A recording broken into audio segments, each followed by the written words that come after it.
Hello, everyone. Thank you for joining us today. I am your host, Mate Zilahi, and I am joined today by Michal Leshinsky, who is the head of content and partnerships. Hi, Michal. Hey, Mate. Hey, everyone. Happy to be here with you guys. Now, before we begin, I would like to ask you where you are joining us from. Just let us know in the chat. And please remember that throughout the whole presentation, you can ask us anything in the chat, and we will try to answer those questions at the end in a dedicated Q&A session. So what you should know is that the webinar is going to be 1 hour long. We'll try to keep it under 1 hour, depending on your questions, how many questions we will receive at the end. We are recording the whole thing. So if you need to jump off early, don't worry about that. We'll send you the recording next week. And as I mentioned, we are having a Q&A session at the end. So keep those questions coming in the chat. And also, please excuse my voice. I'm a bit under the weather, but hopefully you will understand everything what I'm saying. So I can see that we have a lot of people coming from the USA.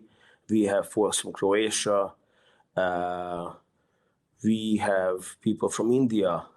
Yeah, great. It seems like a lot of international folks are joining us today, which is great. So without further ado, I would like to ask you about your experience with webinars.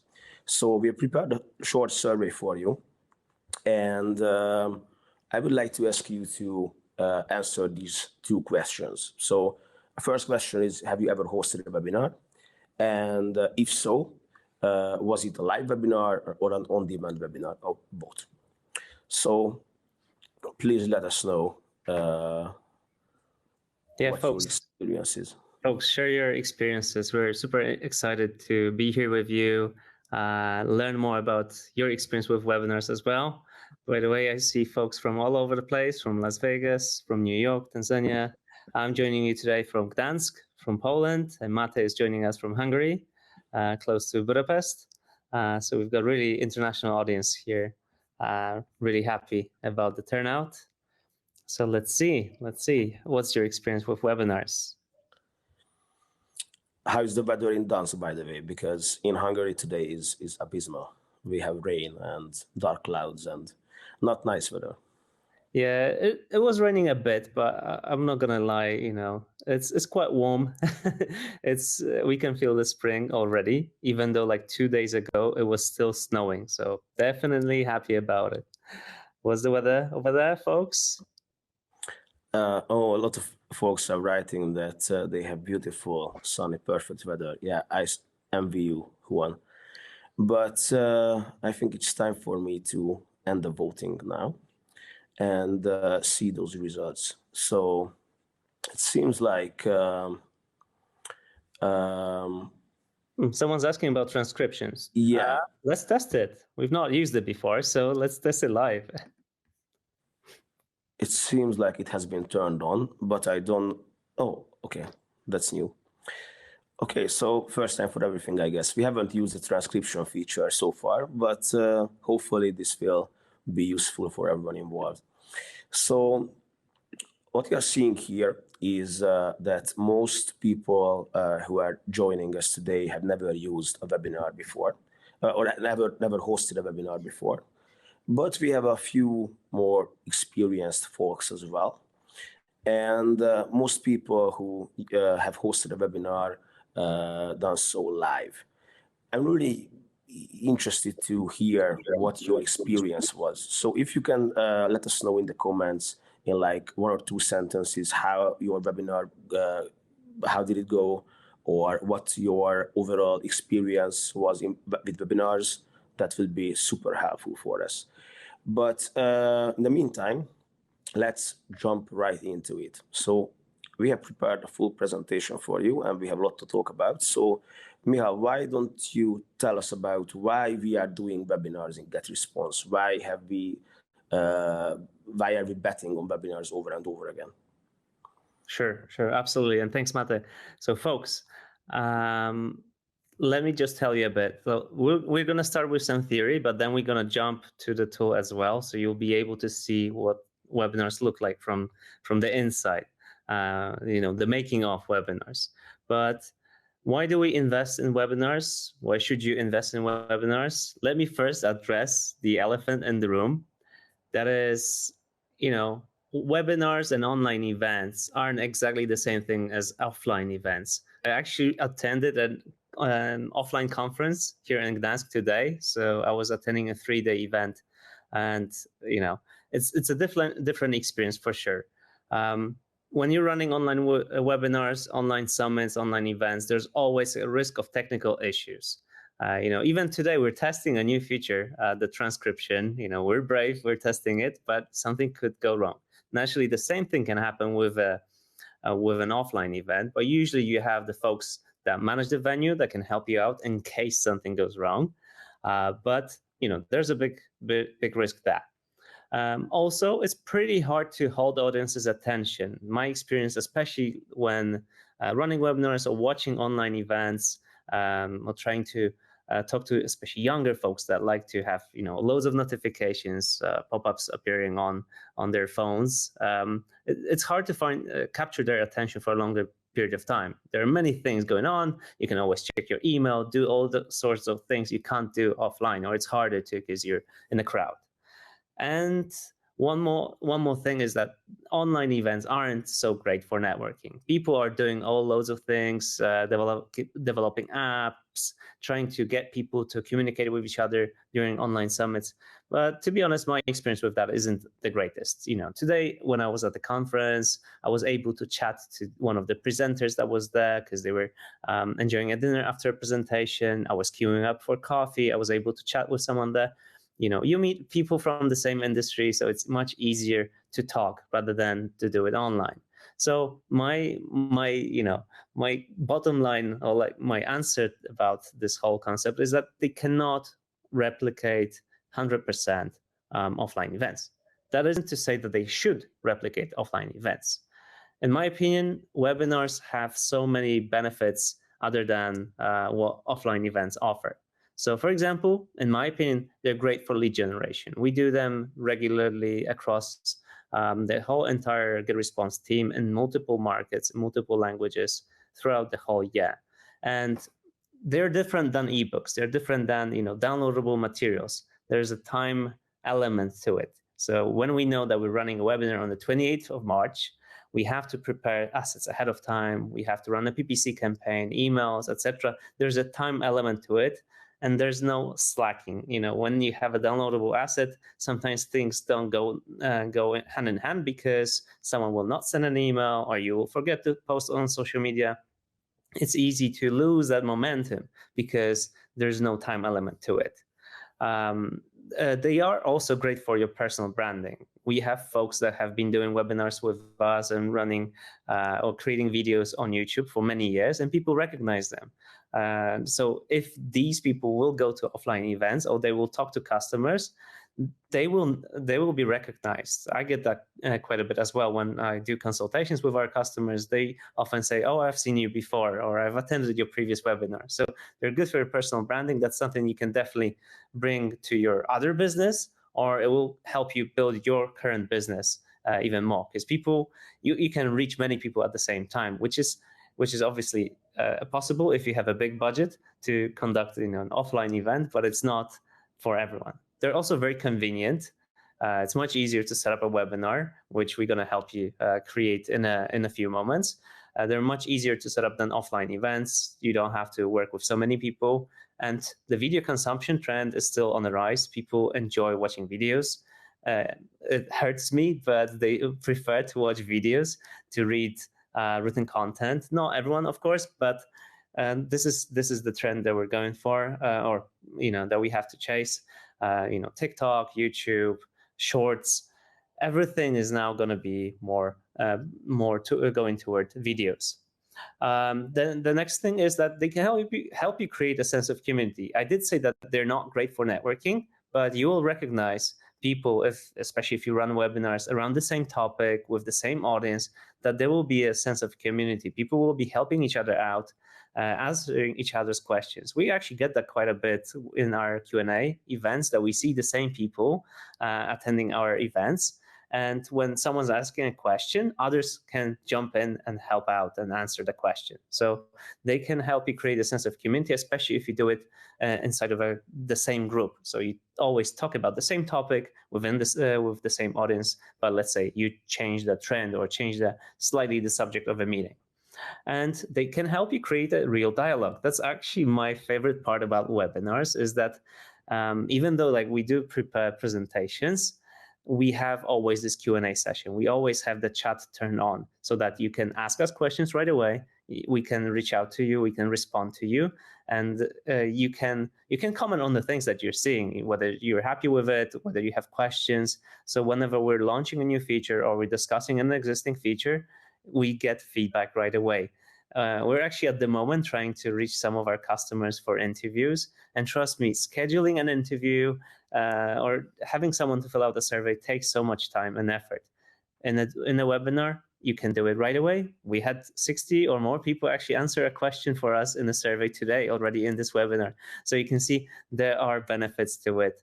So that's why we decide to run webinars, and that's why we prefer to do live events, not instead of offline events. We're actually doing offline events nowadays as well, but they're a great addition to what we do, and especially if you're trying to cater to a global audience. So, folks, that's it for my part. This is why we do webinars. I hope you're enjoying this webinar as well. So let me pass on the microphone now to Mate. I'll be back on the chats, so don't worry. Like, if you have questions for me, feel free to ask questions. I'll jump back later on to show you the app a bit more, and we'll have a Q&A session later on. So you'll be able to have a dialogue with us, just as I said. So hope you're enjoying this. Thank you, Michal. Really appreciate it. And I was just checking the chat. Thank you, Shannon, for your kind words. I really do appreciate it. So hopefully by this time, you have realized that webinars can be a great tool in your marketing arsenal. So let's create your first one.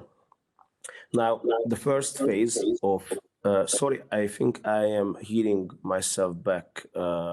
Maybe, yeah, if you mute yourself, yeah, much better, thank you.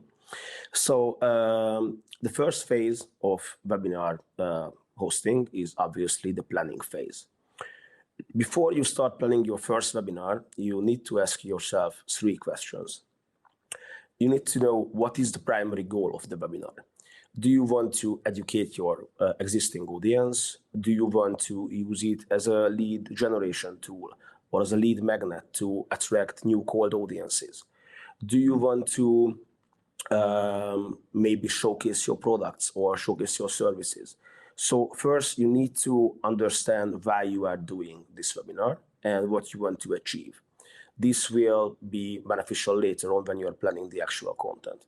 Now, the second thing that you need to ask yourself is, who is your target audience, ideal customers, basically?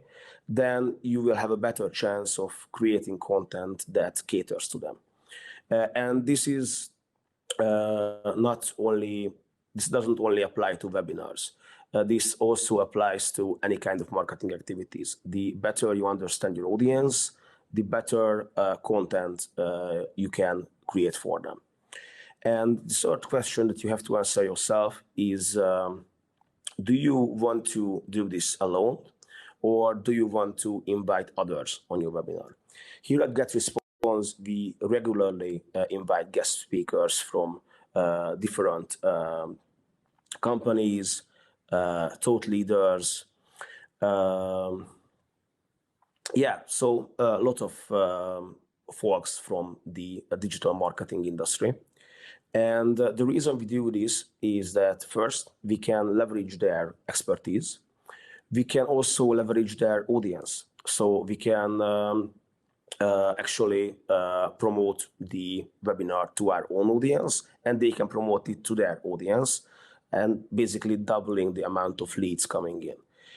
And we can also split the work. So, and obviously, you don't have to talk for like 1 hour straight. You can share the presentation part with the partner as well. So if you are just starting with webinars, and especially if you don't have like a large audience, I would definitely suggest that you partner up with someone within your industry. Now, here are 10 things that you need to keep in mind before you start planning your content. These are the 10 commandments of webinar content creation. So first, you need to be relevant. This ties back to what I've said about understanding your audience. You need to create content that speaks to them. You need to talk about topics that interest them. Another thing that you need to keep in mind is that a webinar, and in most cases, should be about education. So obviously, down the line, you would want to sell your products, you would want to sell your services, and that is completely fine. But the webinar itself shouldn't just be about like selling your products. It should be about educating your audience on a topic, and then maybe tying into how your products or services can help you with this particular problem that your audience is facing. So this is a little bit what we are doing right now. So we are talking with webinars and trying to educate you on webinars, but GetResponse also has a webinar feature, and hopefully, after seeing today's webinar, maybe some of you would want to try that out. Obviously, you'd want to provide expert insights and share unique stories, unique insights that only you have within your industry. It's great if you can incorporate a few storytelling elements as well, because people usually understand and relate to stories better than they do to just raw data or just raw facts. Another major thing, and this is actually two things in one, is that you want to be focused within your webinar content. So you don't want to talk about everything. You probably won't see us doing a webinar on digital marketing, because digital marketing has like so many different aspects that we could be talking about it like all day. Maybe a summit one day, but not a webinar. So we are going for like a focused topic like webinar marketing, and this is something that we can compress into like a 1 hour webinar. But what I also found is that you don't want to go too niche with your content. So most of the time, what I found is that if we are talking about like some really specific element of email marketing, for example, that won't attract as many people if we talk about like a broader topic. So you want to find a balance between, not going too broad, but not going too niche either, and risking, alienating your audience. It's also important to, keep your webinars generally under 1 hour. This is what we found is the optimal time until 1 hour is the optimal time for webinars. This is what we found. You should also plan for interaction, so make room for some Q&A at the end, or incorporate some polls or quizzes within your content, and try to keep your audience engaging throughout. And finally, no matter if you are doing like a live webinar, or even if your goal is to only do like just one-off webinar and that be it, you should always record it, because later down the line, you can repurpose your content. You can upload it to YouTube. You can find the best bits and pieces and upload them to TikTok. So there are a lot of ways that you can reuse a webinar, and you shouldn't let it go to waste by not recording it. So these are the 10 things that you need to keep in mind before you start planning your content. So what should your webinar be about? What is the actual content? How you ideate? How do you research topics, what you talk about? Well, the best way that you can go about this is simply asking your audience. Michal mentioned these interviews that we are doing with our customers, and during these interviews, we are trying to find some common ground between these folks that we are talking with. We're trying to understand who is our user, how they are using GetResponse, what are their like major pain points. So if you can just ask your audience, then you will get a ton of great insights from them that you can use to craft your webinar content. You can obviously use surveys, but if you have more time or many customers, you can reach out to maybe your most loyal ones and try to schedule like a short interview with them and just see what interests them, what they would want to learn more about. Obviously, you can also research social media. So a lot of users are using Facebook and LinkedIn groups to find content ideas. They, for example, if they are in a coaching business, they just log into some like specific Facebook groups and just try to listen to what people are asking about. And if they see that, okay, so these 10 people have asked about like how they can be better at time management, then here is the next topic for their webinar. You can also obviously monitor industry trends. Obviously, when ChatGPT came out, we prepared a ton of content around AI and different AI technologies. So you need to be, you need to keep your finger on the pulse of the world. And finally, absolutely, you can use AI tools like ChatGPT to ideate content. I use it regularly during my job. Whenever I am stuck or I feel like I don't really have ideas, I just ask ChatGPT to, hey, like, this is what, for example, here is a webinar, what should I talk about? And just give me like 10 ideas within digital marketing. And probably there will be at least one that's usable.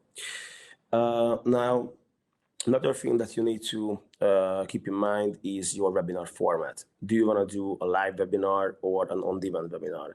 As I mentioned, our suggestion is that you should do a live webinar first because it feels more exclusive. It lets you interact with your audience.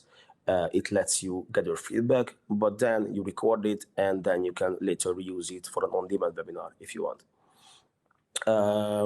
Obviously, you need to find out who are going to be your presenters, and then you need to decide on the actual format. So what we are doing right now is a presentational format, but we have what we call the hot seat, which is a live interview series, which is basically a 1 hour long Q&A session with different affiliate and digital marketers. And this is something that's less educational as our webinars and more, like more raw, more intimate. You can learn more about these thought leaders. So, and obviously you can have like a panel discussion. You can invite a lot of people within your industry and just have like this long discussion among yourselves. So yeah, a lot of things, a lot of different routes you can go with. Now, another important question is, when is your webinar? So every year we are doing a benchmark report, which is basically our own research into the data on email marketing and digital marketing and webinar marketing. And this data, what you see here, is from this benchmark report. And as you can see, most people sign up for webinars during weekdays, except for Friday. So if you want your webinar to have a good attendance level, then you should probably host it between Monday to Thursday. Usually GetResponse webinars are on Thursdays, but it seems like Mondays are just as good for webinars. As for the timing, as you can see, 5 p.m. to 7 or 8 p.m. is the best time to host your webinars. And this is not a one-size-fits-all solution or not one-size-fits-all rule, but generally speaking, if you want to have a webinar and you want good attendance levels, you want to have it in the late afternoon or early evening hours. And the third and maybe the most interesting part about this timing data that we found is that a huge majority of people sign up for webinars in the 15 days leading up to the webinar. What this means is that there is no point in promoting your webinars months in advance. So usually if you want to do a live webinar, you have 15 days to promote it. And this ties back into what I said earlier about being relevant. People want to sign up for webinars that are relevant for them now at the moment, not something that's going to come out like months later. So yeah, these are the things that you need to keep in mind if you want a high number of registrants and a good attendance level. Now, for creating slides, you would want to allocate 1 or 2 minutes of speaking for each slide and kind of focus on one idea per slide for clarity.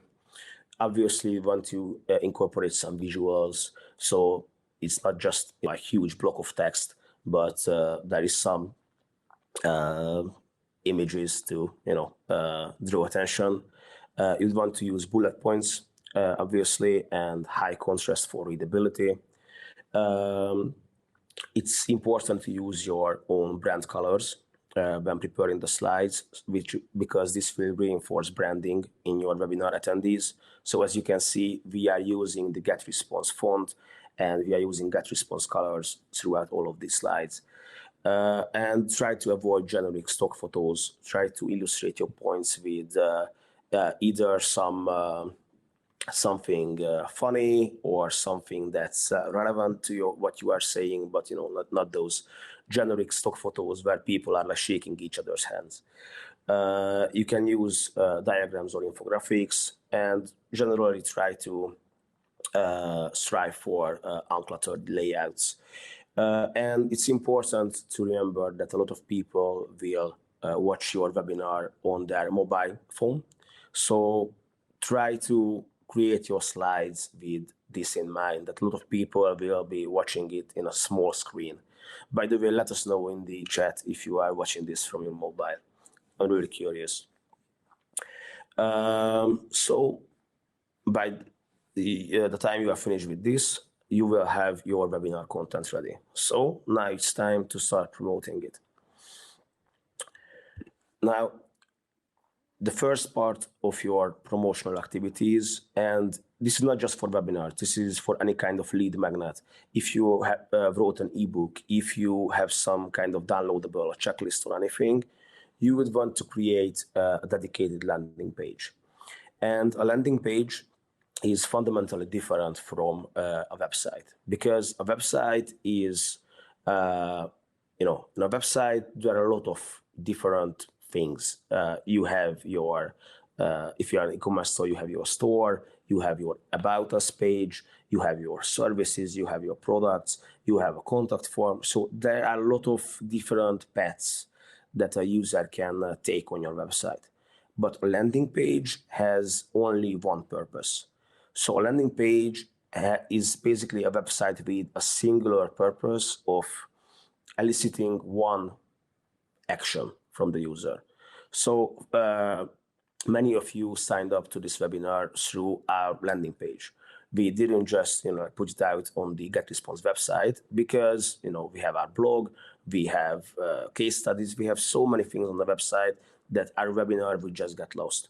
So we created a dedicated landing page where every aspect of the landing page is about getting you to sign up for this webinar.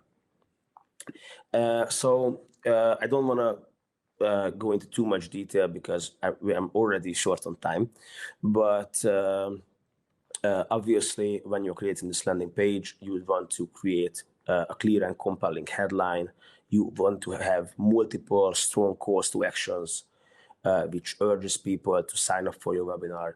You want to have a great copy. You want to have engaging visuals. You want to have limited distractions. This is really important. You don't want to like just clutter your landing page with all kinds of stuff. You want everything to serve the singular purpose of signing up for your webinar. And yeah, thank you, Sonia. GetResponse does have some great templates for landing pages. We actually have more than 150, I think. And we also have an AI-powered landing page generator. So if you if you're like me and you get writer's block easily, then you can use our AI-powered landing page generator, which creates the landing page graphics, layout, and the landing page copy for you. And I'm not saying that you should go with the first AI draft, but it gives you a starting point.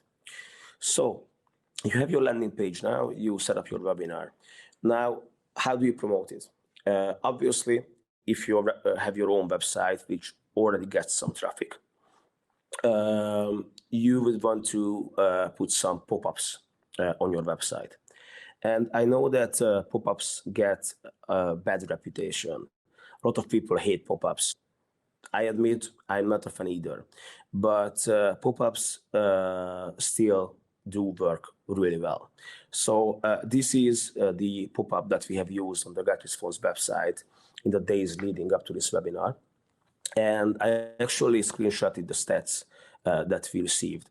So in the past few days, 8,000 people have seen this pop-up, and 2% of those have clicked on the registration link, which means that potentially 150, 160 people visited our landing page just from this pop-up.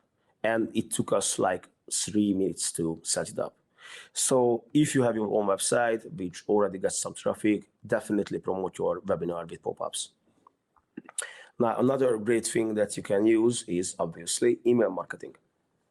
Now, you can use your newsletters, or you can use one of our pre-built webinar promotion workflows. We have many of these workflow templates which can help you get started creating these email automations. So you can use one of these, you can customize it, and then you can let your audience know that you will have this webinar. And now the obvious question is, what if I don't have an email list yet?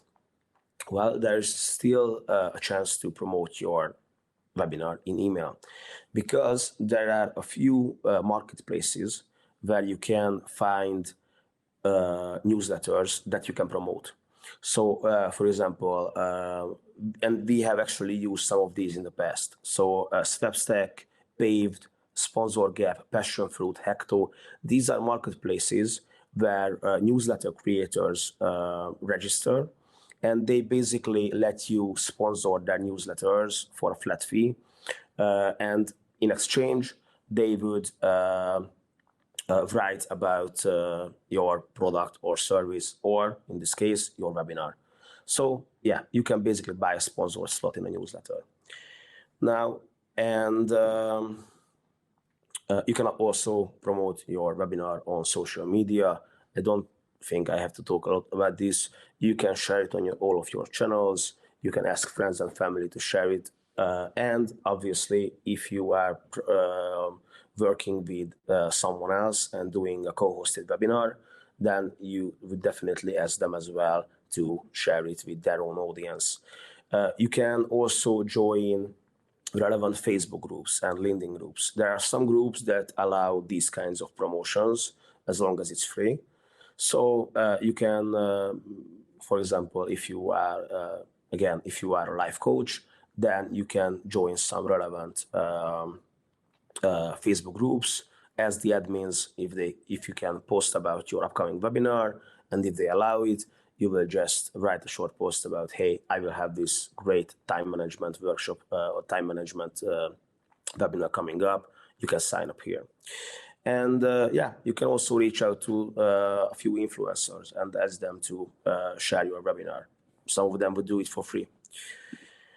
And the greatest tool in your arsenal is obviously paid ads. Now, you can use many different platforms and many different ad networks for promoting your webinar. What I personally found to be the most, I guess the best for webinar promotion, and this is coming from me, so maybe your experience would be different, but what I found is that for webinar promotions, Facebook or Meta ads are the best. They perform better than Google display ads, and they are cheaper than LinkedIn ads. And there are a lot of different ways how you can customize your ads. So you can test different ad creatives. You can record a short intro video for your webinar. You can experiment with different ad copies. You can target people based on their demographics, their interests or behaviors. And Meta ads, they get a bad reputation sometimes, but they are still a great tool that you can use. One thing that you need to remember, as I mentioned previously, is if you are doing a live webinar, don't try to advertise it for months for it. Just run like a 2-week campaign on Meta. That should be enough. I mean, obviously, you can also decide on the budget. So if you just won the lottery, you can go wide with the budget, but generally, like a couple of bucks per day can get you some good results on Meta. And now, here's to the execution. So you created your slides, you prepared your webinar content, you promoted it, and now it is time to actually host your own webinar. What's really important to remember that you should set up webinar reminders. This way people won't forget about your upcoming webinar. What we like to do is that we usually send a webinar reminder 1 day before the webinar, 1 hour in advance, and 5 minutes before the webinar. So we are actually sending like 3 reminders. And this is something that you can do easily from GetResponse. You can set it up if you are doing a webinar there. As I mentioned before, you can also make it interactive. You can create polls or surveys to ask your audience before or after your webinar.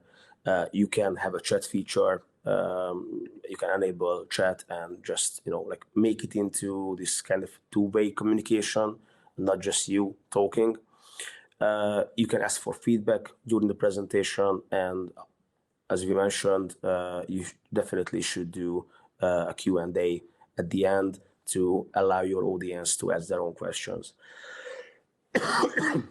Excuse me. What you need to remember before you start your webinar, you need to be sure that you are well prepared. You should have a high quality microphone. Obviously, you should have a good quality webcam. You need to ensure that that the image is clear and stable. You can run a speed test before the webinar. This usually helps to see if you have any like internet connectivity issues. And you can also consider using a wired connection for faster internet speeds. Obviously, you need to familiarize yourself with the webinar software. And what we like to do is we usually do a dry run before the actual webinar to go over the slides, go over everything once again, check the lighting, check the sound, check the image quality. Obviously, you want to do it in a quiet location. Really important. You should disable automatic updates and turn off notifications. There was a time when I was almost late from a webinar because my computer just decided that it's time for 1 hour update. And there was another time when my phone started to ring during the most important part. So this is something that you should learn from my mistakes, is what I'm trying to say.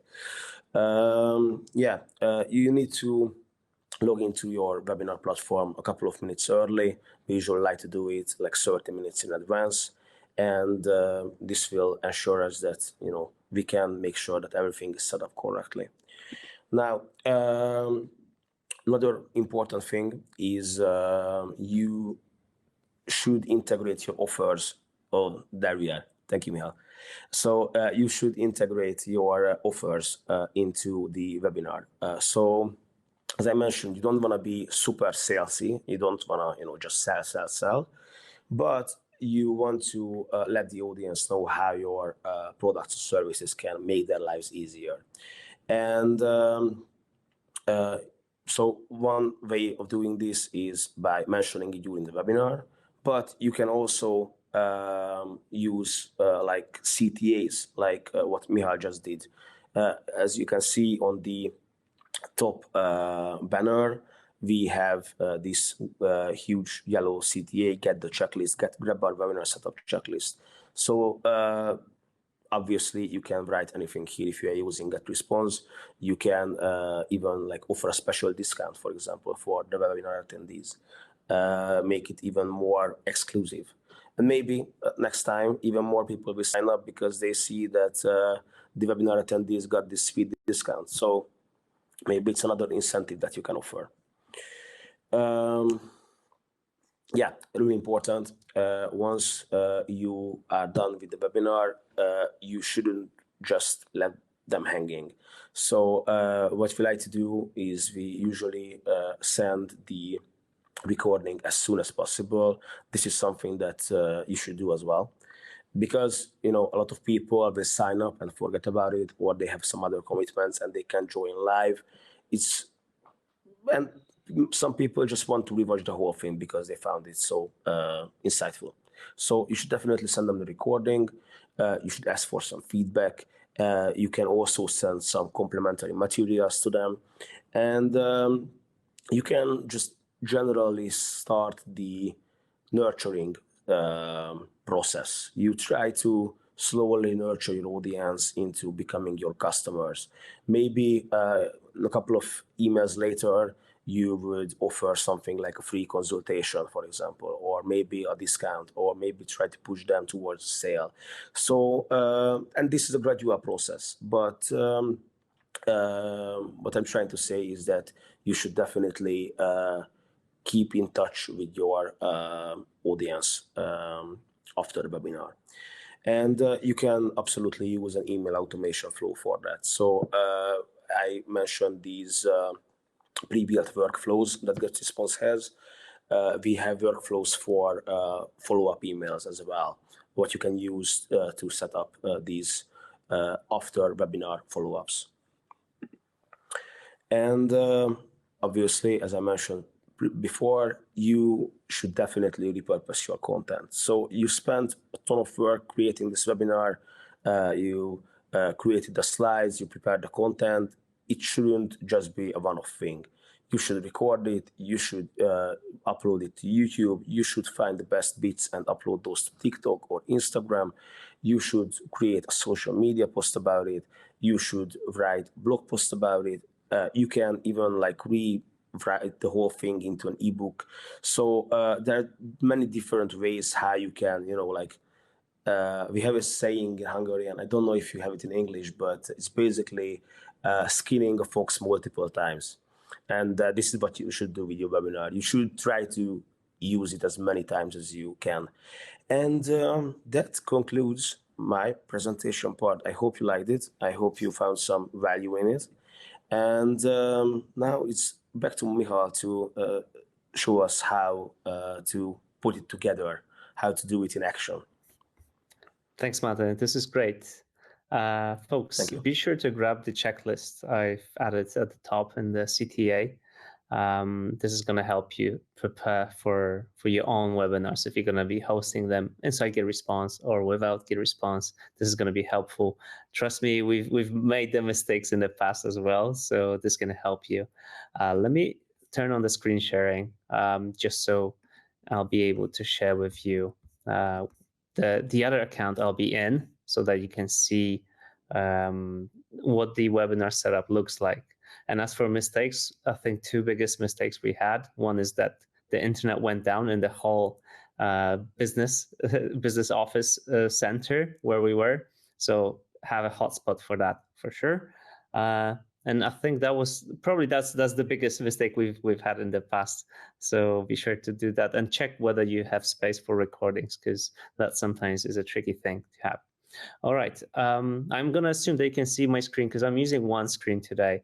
But when you log into GetResponse, you can go to Tools and Webinars.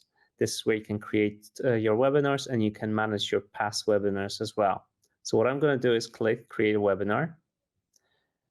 And here you'll have to provide the information about your webinar. So for example, if you're not happy or you don't have an idea for a webinar title, you can use AI for this. So since our webinar today is about webinars, so we could come up with something like generating leads with webinars. Whether you're a teacher, coach, consultant, depends on on your topic. You can choose whatever works for you here. What field do you work in? Let's say SaaS, software as a service, generate, and let's see if we can come up with some good titles for us. Unlocking lead generation secrets through webinars, maximizing leads, webinars done right, a few good ones. I'm gonna go with this one. Okay, now I can choose the basic settings. We've got the URL of the webinar, we've got the time of the webinar. So let's say it's 28th. This is today, 7 p.m. I'm going to go for 1 hour duration. By the way, if you choose 2 hours here, this will show 2 hours in the calendar file for your audience. That might scare them if they're not prepared for 2 hours. So I suggest going with 1 hour and just making sure that even if you go over time, this is 1 hour. Just be sure to not scare them away right away. Okay, you can click here, automatically record and start. So when you create go live, you click go live, it will start recording a webinar. Automatically create an on-demand webinar when the event ends. And you can actually do this and name your event over here. Someone was asking about turning your webinars into on-demand webinars. We can do this. So we can actually name the webinar the same way, maximizing leads, webinars done right. You can provide a lobby message here or agenda. So when people wait for the webinar, they'll know what's going to happen, what time is going to take place. So you can fill this out. And you can direct people to a different landing page. So after the webinar ends, you can specify where they'll go. I'm going to go with the default GetResponse page. But normally, when we run a campaign, we create a landing page in our account where we send them. And that we can have, for example, a 10% discount, as someone was asking about, or some kind of CTA. We can, let me just go to with default GetResponse page, save this step, and choose the registration settings. So the registration settings are important because you can choose your from address. By the way, remember to use a custom company domain, not your private email address. Choose a list where your leads will go to. You can add them to an autoresponder cycle. So for example, if someone registers, they'll go to day 0 and receive a welcome email. So we do this, for example, for new folks. When they enter the webinar series, they will receive a welcome message from us. We click registration required because we want people to leave their contact details. And this lets us send the reminders. So Mate was sharing with you that we should have reminders, and we usually we always use reminders. So we have 1 hour before, 5 minutes before, and then 1 day before. Thanks to this, automatically they'll get an email reminder about this event. So we can choose the templates here. We usually just use the first one here. Okay, there, by the way, you could add the consent fields as well. If you're in European Union and you're using consent fields, you can choose one if you've created one in the account before. Let's skip this part at this moment. You can also customize your webinar room a bit here. Okay, let's click create. And this link is something that you can share already with your audience. So for example, if you're hosting, if you have a group on Facebook, you can share it with your audience right away. But what I'm going to do from here is just go to landing pages and show you quickly how to easily embed your webinar into a landing page. So I'm gonna click create landing page, use a ready-made template. Gonna go with one of the ready-made templates. Someone said we have some pretty good templates, so thank you for that. Gonna go with this one. So this one is for an ebook, but we can always get rid of this form over here and click add element, webinar sign up form. And here, as you can see, we actually have our webinar ready. So I'm gonna just add it here. And I could customize the webinar form here to match our colors. We could increase the font size, make it bold, etc. I can customize it. And this is the way we do before our own webinars. So we use the landing page. We usually have a template that we just redo, add a webinar form. And thanks to this, we are able to collect leads. You've got plenty of settings here. You have the form settings and success view, so you can choose what happens when someone fills out that form, whether they will see a thank you message or they will be taken to a thank you page, which can be any page, could be a sales page somewhere else. So we've got plenty of options here. But let's go back to the webinar itself. So I want to show you what it looks like from the backend. So let's go to webinars. This is the webinar we created. It says upcoming. I'm going to go here and join as presenter. So let's go over here. My name is Michael, and this is what you should see when you're logging into this. So as you can see, this is me once again. Hopefully there's no issue when I'm going to turn on the microphone here or the camera for a second. You can choose different backgrounds.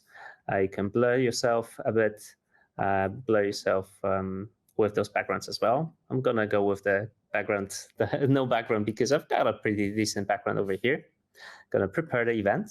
And this is what the webinar room looks like for you. If I'm going to turn on the camera here and the microphone here, better turn it off just so that there's no echo or the sound doesn't go there. But as you can see, this is what we see as a presenter. We've got the chatbot here. We've got the presenter's name. We see all the attendees over here as well. In case you want to change something, you can always click on your on this little head over here at the top right. You'll find event info. You can change the status here. You'll find some hotkeys, language settings, for example, because these settings, if I'm correct, they're based on your browser language. So this is something important because sometimes, for example, for me, it shows in Polish. Also, there are other settings here. This is where we actually turn on the transcription. So thanks, Shannon, for shouting out this option. So here you can see all the settings that you can test when preparing your webinar. Look on the left, however, here in the menu, you can see where you actually add your presentation. So here, for example, I could add the presentation. I haven't uploaded any files just yet, but let me just do this. So let me find the presentation that we are using for this webinar today. So this is going to take a few moments to upload and convert. So once that's done, I'm going to select it. It says converting over here. So I'm going to turn it off, but in a few seconds, this will be available. So here you have also options whiteboard. So you can use a whiteboard and draw things while presenting to folks. I'm actually not a good drawer myself, so I rarely use this option, but I know people do, especially if they're teaching a class about certain aspects or they want to create charts in front of people. You have the screen sharing option. This is the screen sharing option that I used in the other webinar room that we're using to present. So you click here, open in browser, and it tells you which browser window, or whether you want to show everything to folks. You've got YouTube, which lets you actually embed a YouTube video and play an embedded video in here. You can run surveys. So you create a survey, just like we did before, asking you whether you've actually hosted webinars before. So this is, so poll 1, let's add it here. You can ask single multiple choice questions or open-ended questions. This is great for getting to know your audience a bit more. Speeding a bit, folks, so we have some time for Q&A. Speaking of Q&A, when you turn this on, this will automatically collect all the questions that people ask. So during your conversations in the public channel, this was checking if you were asking questions, and later on, when you click on the Q&A mode, I will be able to select questions that we want to answer.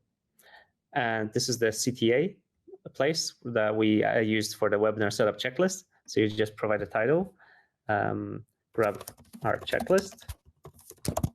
You can specify how long it's going to be displayed for. You can choose a copy for the button, download, provide the URL of this thing, add an image, or choose a URL for the image, change the color scheme, for example, and you're good to go. We need to provide an email and URL address. Okay, and this is what it looks like. And here, by the way, you can see the number of people that actually have clicked on this element. This is really great. So you can see if your webinar is actually making an impact when you're shouting out for people to click on that thing. You will see right away whether this is working, whether people downloading your guides or enrolling to your courses or just acting upon your offer. All right. When you're ready, you set up everything. You just click Start Event. And if you have selected the recording to be turned on automatically, it will be turned on automatically. I did say that the presentation should load in a few moments. So let me just click here. And as you can see, the presentation is ready. You can use your keyboard to change the slides. This is what it looks like for us. This is what it can look like for you folks. So let me go back to the previous webinar room and the sharing. And let's go to the Q&A section, don't we? If you have questions, folks, of course. Let's see if you do have questions. Thank you Michal for the introduction. I mean the presentation. I really appreciate it. Okay, awesome. So I see a question from Shannon, and truthfully, I don't know. We will need to check whether the background works for folks with curly hair. I will check it. I have no idea, to be honest. I was testing it today. It didn't show me any flowers, so it probably catches, some rough edges as well. But I have no idea whether it works well for people with curly hair. So we'll have to check that. Can attendees be routed to an appointment calendar? I think you have to provide a URL, but if you have a URL of a calendar, and you should do with Calendly or any other tool like this, and then yeah, they can be taken to a calendar appointment place. I would also suggest to just either send them over there or send them to a landing page where you have embedded the calendar. And also you can send an email to folks with this calendar link. All right, how do you set up the on-demand webinar, and can participants pick a time? So actually the on-demand webinar at GetResponse works the way that people can instantly watch the webinar once they've provided their contact details. I know in some platforms you have this sort of fake system where they need to choose the timing of these meetings. Here at GetResponse, they can access it right away. There are pros and cons to this because people will know right away that this is an on-demand and it's not like scheduled. But at the same time, in my opinion, doesn't take away too much because people can access that right away, and you'll get the statistics also of people joining your webinars on demand. Can you adjust time zone? You can, yeah, for sure. You can adjust the time zone, and actually the landing page feature, from what I know, adjust the time zone based on your location. So when we host the webinars on our landing pages, they display the time based on your location. So for us today, right now, it's about 7 p.m. But for you, it's probably around 1 p.m. If you're in the New York time zone. Okay, let's go over a few quick questions, some more.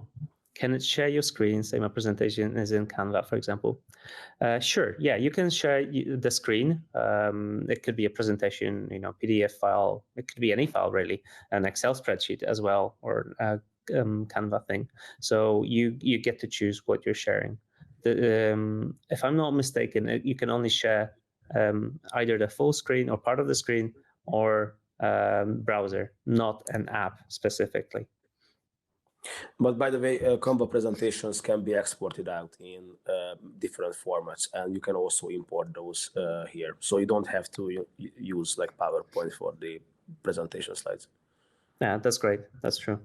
Can the interface for the attendee be translated to Swedish instead of English?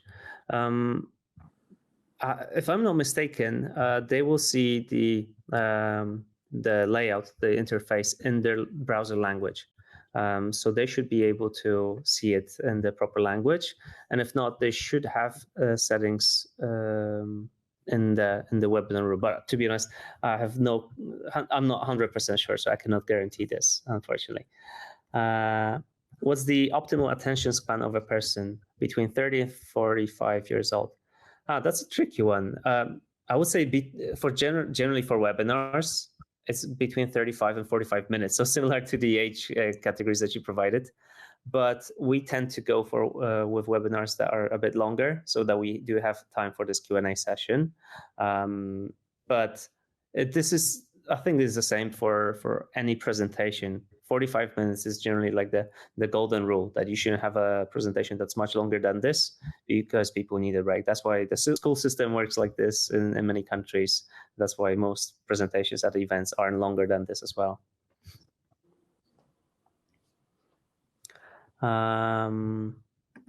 Okay, so let me grab this one. And Matt, by the way, if you see any questions you want to take over, feel free to do so. So is the webinar functionality a separate cost from your regular subscription? It can be, but it doesn't have to be. So if you're, for example, on email marketing and you want to use webinars, you can purchase the add-on webinar add-on. You just go to my account, billing, and then choose the add-on. And if you're on marketing automation or e-commerce marketing, you do have webinars already available to you, just with some limitations in terms of attendee limits. I saw there was a question about OBS, so streaming to another platform. Unfortunately, not. So you can stream it to YouTube. Let me see. You can stream it to YouTube or Facebook. Or Facebook, either or, but you cannot stream it to other platforms. That was the question. So for speaker notes, to be honest, I don't think we do have an option for this, for handling speaker notes, because when you're sharing the presentation, folks see everything that you have on the screen, and we don't have like this separate presenter view or presenter mode inside the webinar's functionality. I'm not a big fan of actually using notes during presentations. I prefer to have like fewer elements and not just like try to remember every single word that I had written out. But I know like people have different approaches to running. I used to use like a Word file or like just text file on my computer. But nowadays I find it easier to speak without notes because there's more freedom. I was always, like getting confused by reading my notes. Like, what did I mean by that? Yeah, that's true. Well, you could have a separate screen where you have like this the presentation or a Word file or any document with the notes, right? Okay, I see the question about having above 100 people, 100 attendees without upgrading the GetResponse account. So you could choose the add-on functionality for that. So you don't have to go for a higher plan or like higher list size plan. Can paid webinars be synced to a business account? I'm actually not sure what you're asking about, but you can sell actually paid webinars through GetResponse. So that's the functionality through auto funnel or conversion funnel, and you can create paid webinars that you can connect payment gateways as well. Michael, and I see you're asking for assistance, so feel free to reach out to us after the webinar, like directly, just reply to the email, the emails that you received from us. There's this address, right, at GetResponse. This is an address that we monitor together with Mate. So if in case you have any questions, we're happy to answer them for you. Is it possible to host a webinar where the attendees can also have their cameras on? Unfortunately, I think we have a limit of four or three presenters at the same time. So you could technically click on a person and make them as a presenter and have them to turn, or you can click on them and let them turn on the camera, but it cannot be more than multiple people at the same time. So as a host here, I can click on any attendee's name and just private chat to them, lock a user, log out the user, relog in the user, allow to turn on camera or allow to turn on microphone as well. And actually, you can even let them screen share. So that's available there as well. All right, folks. I see that we're a bit past time. So I think we've answered plenty of questions. But if you have any other questions, we're happy to answer them for you later on via email. We hope you enjoyed this. We definitely enjoyed this and chatting with you folks. And we'll be following up as we promised, as we practice what we preach. So we'll be reaching out to you via email shortly with the recording of this webinar. And if you need any additional guidance, help, or you have any questions, suggestions, we're always there for you. So thanks again for joining us today and have a wonderful rest of your day. Thank you, Mate, for hosting this and everyone for joining us. Thank you, everyone. Have a great rest of your day and happy holidays, I guess. Easter. Happy holidays. Yeah. Thank you. Bye-bye.